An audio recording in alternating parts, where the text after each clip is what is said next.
Good morning. मैं Rajeev Dubey, department of history, intermediate, Jamshedpur cooperative college, Jamshedpur. इसके पहले हम लोगों ने देखा महाभारत के संस्करण के संबंध में, समालोचनात्मक संस्करण के संबंध में, लेख के संबंध में, उससे संबंधित जो लेख लिखे गए हैं। आज हम लोग देखते हैं महाभारत के संदर्भ में कुछ पुस्तकें जो लिखी गई हैं उनके संदर्भ में, और प्राचीन भारत का सामाजिक इतिहास महाभारत के विशेष संदर्भ में, यानी महाभारत से जुड़ी हुई जो प्राचीन भारत का जो इतिहास है उससे संदर्भ में हम लोग देखेंगे। तो पहले पुस्तकें, सोरेन सेन द्वारा लिखी गई पुस्तक इंडेक्स महाभारत का एक अत्यंत महत्वपूर्ण पुस्तक है। इसकी सहायता से महाभारत की क्रमवार कथा लिखी जा सकती है।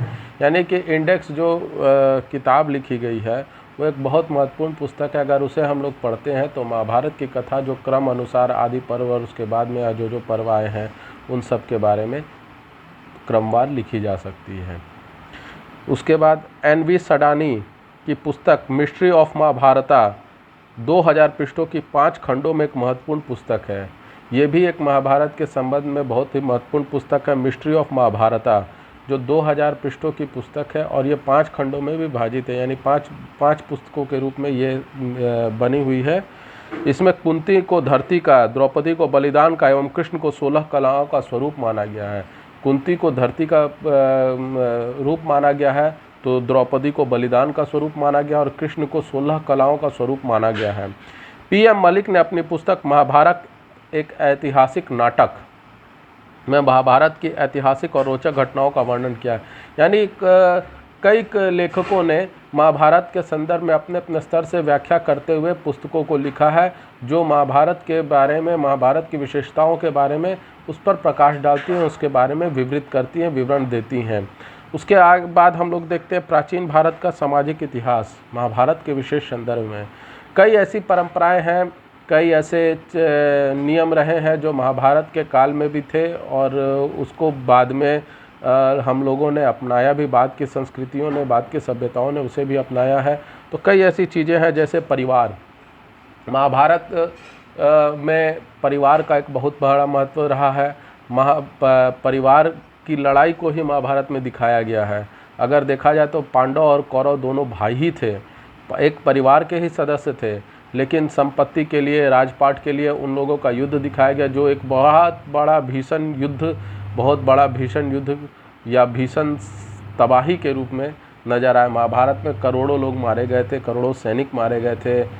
तो ये एक है परिवार का, तो परिवार से जुड़ी हुई चीज़ें ही महाभारत में सम्मिलित की गई। प्राचीन भारतीय सामाजिक संरचना में परिवार का महत्वपूर्ण स्थान था, निश्चित रूप से था।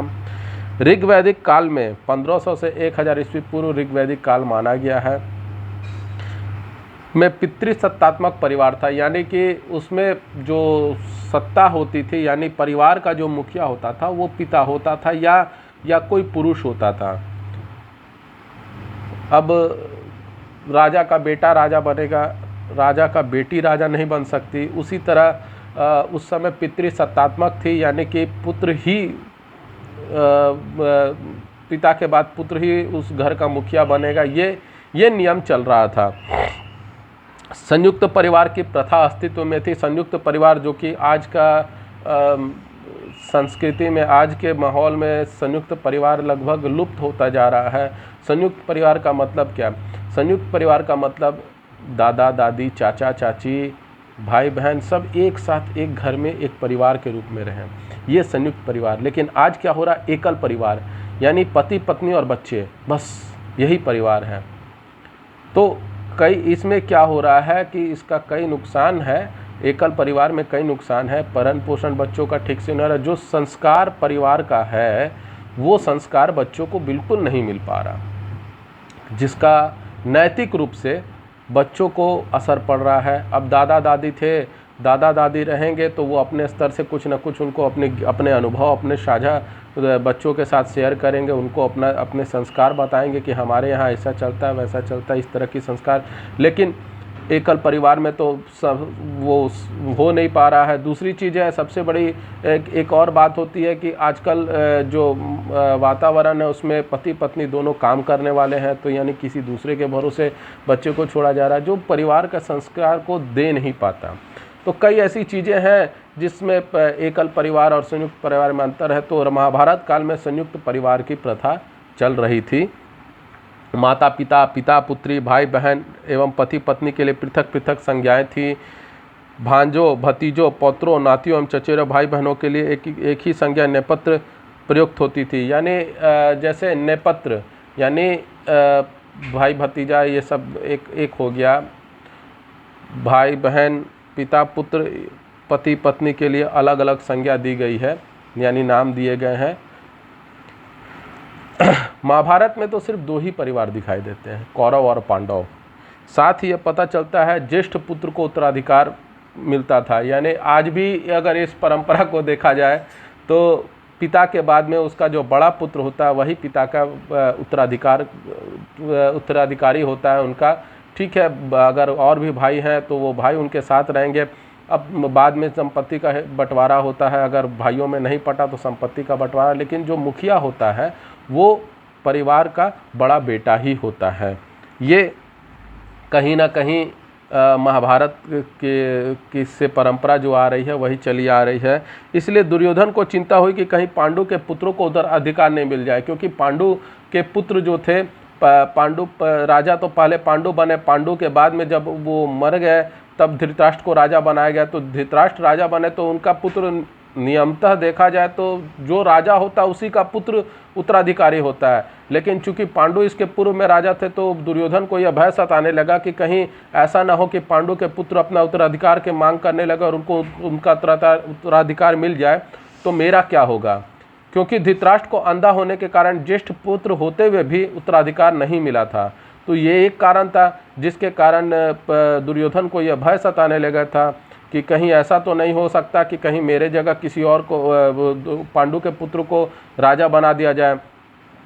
उत्तराधिकार पितृवंशिकता से मिलता था, पिता के बाद पुत्र, पुत्र के बाद पौत्र। सत्यवती के पिता निषाद राज चाहते थे कि सत्यवती के पुत्र और पौत्र ही राजा बने, इसलिए देवव्रत भीष्म को आजीवन ब्रह्मचर्य की प्रतिज्ञा लेनी पड़ी। यानी कि ये परंपरा तो चल ही रही थी, हर पिता चाहता है कि उसका ही पुत्र राजा बने। तो सत्यवती जो निषाद राज की पुत्री थी, तो उन्होंने भी यही चाहा था कि उनके पुत्र और पौत्र ही राजा बने, इसलिए देवव्रत को भीष्म प्रतिज्ञा लेनी पड़ी और वो भीष्म कहलाए कि वे आजीवन ब्रह्मचर्य रहेंगे और वो राजा का सेवा करते रहेंगे। यही कारण था कि धृतराष्ट्र के और दुर्योधन के इतने अन्याय होने रहने के बाद वो मजबूर होकर उनको सहते रहे। तो कहीं ना कहीं ये पता चला कि जो राजा होता है वो पुत्र वंशिकता के अनुसार, यानी उसका पुत्र ही राजा बनेगा। ये एक मतलब परंपरा चलती रही कि बड़ा पुत्र जो होगा, ज्येष्ठ पुत्र जो होगा, उसी को उत्तराधिकार मिलेगा। आज भी वो परंपरा है, निश्चित रूप से है। तो ये सभी चीज़ें परिवार के बारे में महाभारत से हमें पता चलती हैं। तो आपको ये वीडियो कैसा लगा, लाइक करें, कमेंट करें, शेयर करें, ज़्यादा से ज़्यादा मात्रा में सब्सक्राइब करें। घर पे रहें, सुरक्षित रहें, बिना वजह बाहर ना निकलें, और निकले तो मास्क लगा कर निकलें। धन्यवाद।